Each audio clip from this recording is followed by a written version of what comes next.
यावंच लागतंय. Hot KP burger. तर नमस्कार मित्रांनो, हे 4 रॅप जे दिसत आहेत ते एकाच कस्टमरचे आहेत. कस्टमर आपल्याकडे एकदा आले होते रॅप खाण्यासाठी. त्यांना ते एवढे आवडले की ते त्यांच्या ग्रुपला घेऊन आले डायरेक्ट रॅप खाण्यासाठी.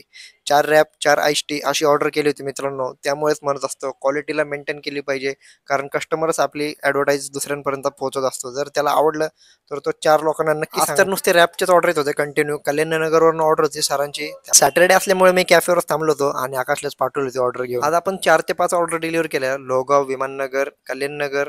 विमाननगरच्या 2 होत्या. त्या भरपूर क्राऊड असल्यामुळे आपल्याला जास्त शूट घेता येत नाही मित्रांनो. फर्स्ट प्रायोरिटी आपली कस्टमर सर्व्हिस असते. कस्टमरला लवकर ऑर्डर मिळणे हाच आपला एक उद्देश असतो. त्यानंतर आम्ही प्लेटो वगैरे गोळा करून घेतलाय. हा फक्त ऑर्डरची पण ऑर्डर होती, त्यामुळे आकाशलाच पाठवून दिलं. आणि आपला एक फॉलोअर्स आला होता पिंपरी चिंचवडवरनं मित्रांनो. त्याला आपले रील भरपूर आवडतात आणि प्रोडक्ट पण खूप आवडतात. तुम्ही पण एकदा नक्की व्हिजिट करा आपले केपी बर्गरला. आपले बर्गर फक्त 70 रुपयापासून स्टार्ट होतात मित्रांनो. चालतंय तेवढं आले तर आता पेजला फॉलो करून जावा.